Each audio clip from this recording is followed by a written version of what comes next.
오늘 우리에게 주신 하나님의 말씀은 사사기 16장 10절로부터 17절입니다. 함께 보도록 하겠습니다. 들릴라가 삼손에게 이르되 보라 당신이 나를 희롱하여 내게 거짓말을 하였도다. 청하건대 무엇으로 당신을 결박할 수 있을는지 이제는 내게 말하라 하니 삼손이 그에게 말하되 만일 쓰지 아니한 새 밧줄들로 나를 결박하면 내가 약해져서 다른 사람과 같으리라 하니라. 들릴라가 새 밧줄들을 가져다가 그것들로 그를 결박하고 그에게 이르되 삼손이여 블레셋 사람이 당신에게 들이닥쳤느니라 하니 삼손이 발 위에 줄 끊기를 실을 끄는 같이 하였고 그때에도 사람이 방 안에 매복하였더라. 들릴라가 삼손에게 이르되 당신이 이때까지 나를 희롱하여 내게 거짓말을 하였도다.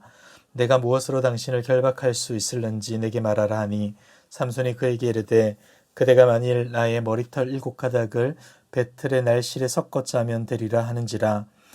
들릴라가 바디로 그 머리털을 단단히 짜고 그에게 이르되 삼손이여 블레셋 사람들이 당신에게 들이닥쳤느니라 하니 삼손이 잠을 깨어 배틀의 바디와 날실을 다 빼느니라. 들릴라가 삼손에게 이르되 당신의 마음이 내게 있지 아니하면서 당신이 어찌 나를 사랑한다 하느냐. 당신이 이로써 3번이나 나를 희롱하고 당신의 큰 힘이 무엇으로 말미암아 생기는지를 내게 말하지 아니하였도다 하며 날마다 그 말로 그를 재촉하여 조름해 삼손의 마음이 번뇌하여 죽을 지경이라. 삼손이 진심을 드러내어 그에게 이르되 내 머리 위에는 삭도를 대지 아니하였나니 이는 내가 모태에서부터 하나님의 나시린이 되었음이라. 만일 내 머리가 밀리면 내 힘이 내게서 떠나고 나는 약해져서 다른 사람과 같으리라 하니라. 아멘. 앞서 삼손은 힘이 어디서 나오냐는 들릴라의 질문에 마르지 않는 새 활줄 7으로 자신을 결박하면 힘이 약해진다고 말했습니다. 하지만 이것은 거짓이었고 이 거짓말은 금세 들통이 나고 맙니다. 이에 들릴라는 자신을 속였다는 이유로 삼손을 강하게 비난하게 되고 이를 빌미로 비밀을 알려달라고 고집을 피웁니다. 이에 삼손은 어떻게 합니까? 11절입니다. 삼손이 그에게 이르되 만일 쓰지 아니한 새 밧줄들로 나를 결박하면 내가 약해져서 다른 사람과 같으리라 하니라. 삼손은 새로 꼰 밧줄로 자신을 묶으면 꼼짝을 하지 못한다고 말해줍니다. 하지만 이 역시도 거짓말이었습니다. 들릴라가 블레셋 사람들이 들이닥쳤다고 말을 하자 삼손은 가느다란 실을 끊어버리듯 밧줄을 가볍게 끊어버립니다. 마치 들릴라에게 장난을 치듯 이와 같이 대응을 한 것이죠. 여기서 우리뿐 아니라 들릴라도 삼손이 얼마나 강한 힘을 가진 존재인지 보게 되었을 겁니다. 그리고 삼손이 알지 못하는 한 가지 사실도 알게 되죠. 바로 장난을 치는 듯한 그 현장에 삼손을 잡아 죽이려는 블레셋 사람들이 숨어 있다는 사실을 말입니다. 우리는 이를 다 알고 있기 때문에 조마조마하는 마음으로 두 사람의 대화를 듣게 되지만 삼손은 전혀 그렇지가 않았습니다. 13절을 보십시오. 들릴라가 삼손에게 이르되 당신이 이때까지 나를 희롱하여 내게 거짓말을 하였도다. 내가 무엇으로 당신을 결박할 수 있을는지 내게 말하라 하니 삼손이 그에게 이르되 그대가 만일 나의 머리털 7가닥을 배틀의 날실에 섞어 짜면 되리라 하는지라. 삼손의 대답은 우리로 더욱 긴장하게 만듭니다. 자신의 힘의 근원이 머리털과 관련이 있다고 말했기 때문이죠. 삭도를 머리에 대는 것이라 구체적으로 언급하진 않았지만 머리털과 관련이 있음을 우회적으로 말했다는 점에서 너무나 불안해집니다. 이런 우리의 우려와는 다르게 삼손은 전혀 그렇지가 않습니다.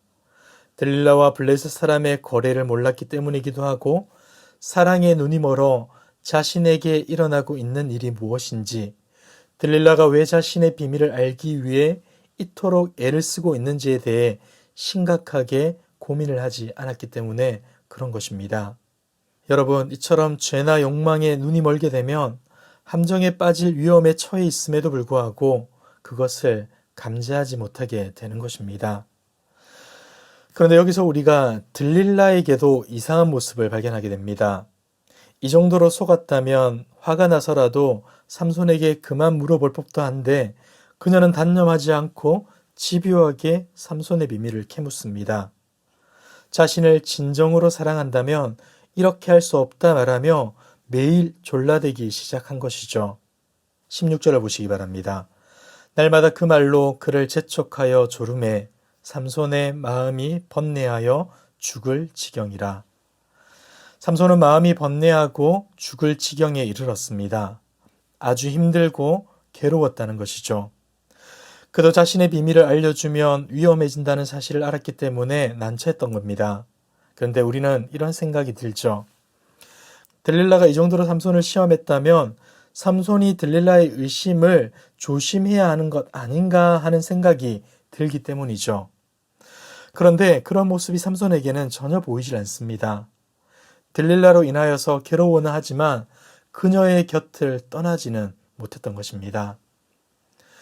만약 그가 나실인이라는 사실을 중요하게 여기고 하나님과 맺은 서약에 순종하는 것을 최우선으로 삼았다면 이러지 않았을 겁니다.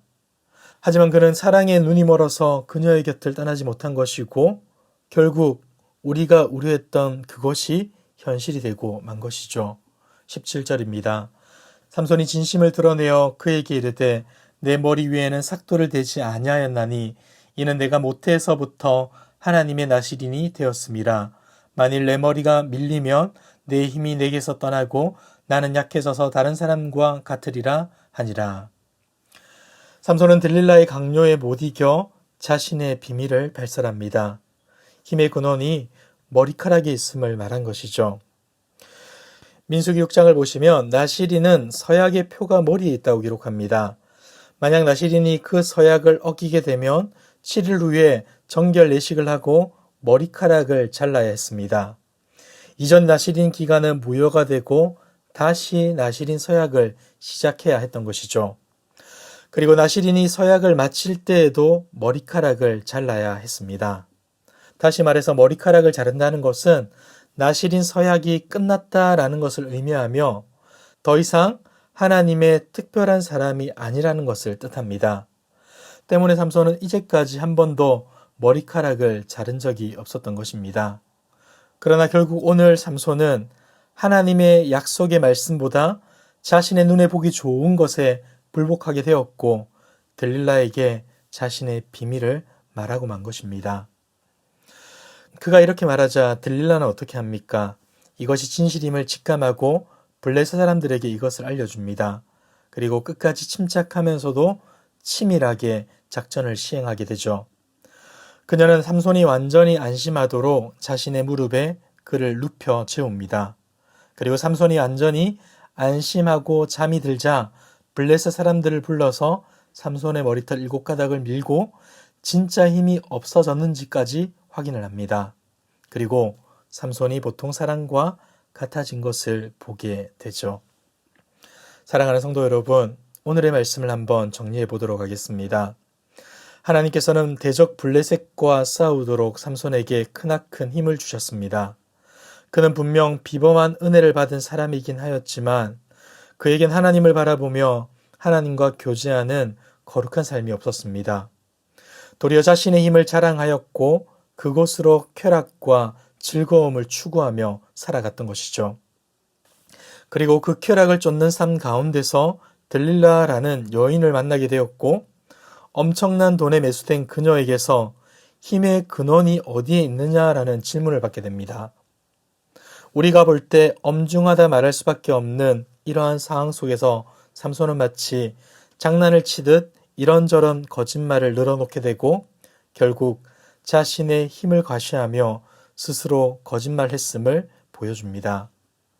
그는 거짓말과 쾌락을 추구하는 삶으로 인하여서 자신의 비밀을 말하게 되죠. 그리고 하나님이 주신 힘을 잃고 맙니다. 사랑하는 성도 여러분, 혹시 우리는 내 능력을 과대평가하면서 죄의 경계에서 위험한 놀이를 하고 있지는 않으십니까? 나는 넘어지지 않아, 나는 유혹되지 않아, 나는 다른 사람들과는 달라라고 하며 아무렇지도 않게 죄의 위험한 자리에 서 있지는 않으십니까? 만약 위험한 줄타기를 하고 있다면 반드시 내려와야 할 것입니다. 사람이 한 번에 죄에 넘어지는 경우는 드뭅니다. 처음에는 악한 습관을 가볍게 여기다가 그것이 반복이 되고 나중에는 결국 하나님을 등지고 마는 것입니다. 사랑하는 성도 여러분, 내 경험과 능력만을 믿고 죄와 마주하는 인생이 아무도 없기를 바랍니다. 여전히 죄 가운데 넘어질 수밖에 없는 연약한 인생임을 기억하며 오늘도 하나님의 말씀 앞에 겸손히 나아가고 주님께서 능력과 힘을 주셔서 그 말씀을 따라 순종하게 해달라고 결단하고 다짐하는, 그리하여 주님 닮은 거룩한 제자의 모습으로 조금씩 성숙하고 변화되는 저와 여러분들의 모습 되길 주님의 이름으로 축복합니다. 기도하겠습니다. 사랑과 은혜가 풍성하신 하나님 아버지, 우리로 하나님을 예배하며 하나님을 알아가는 삶 살아가게 하심에 감사드립니다. 날마다 크고 놀라우신 하나님의 은혜와 사랑에 감사와 찬양으로 반응하게 하시고 온전히 주님을 따르는 삶 살아가게 하옵소서. 그러나 여전히 연약하고 부족한 모습이 우리 가운데 있음을 고백합니다. 하나님의 뜻을 따라 살겠노라, 주신 말씀에 겸손히 순종하겠노라 다짐하였지만 우리의 삶의 많은 선택과 결정에는 나의 생각과 경험이 앞섰음을 고백합니다. 주님, 우리를 불쌍히 여겨주시고 날마다 하나님의 말씀에 붙들린 삶 살아감으로 주님 앞에 부끄럽지 않는 인생 살아갈 수 있도록 인도하여 주시옵소서. 이 모든 말씀 예수 그리스도의 이름으로 기도드리옵나이다. 아멘. 이 시간 주신 말씀을 기억하며 기도하시고 주간 기도 제목을 따라서 전도와 선교를 위해 기도하겠습니다. 우리 교회가 부산 지역에 죽어가는 영혼을 살리는 교회 되도록, 영혼을 품고 끊임없이 기도하며 전도하는 교회 되도록, 우리 교회가 파송하고 후원하는 선교사님들과 세계 선교를 위하여 특별히 우크라이나의 전쟁이 속히 멈추게 하시고 그곳에서 사역하시는 선교사님들을 위하여서 함께 기도하겠습니다. 다 함께 합심 기도 제목과 각자 가지고 오신 기도의 제목으로 기도하시다가 자유롭게 처소로 돌아가겠습니다. 기도하겠습니다.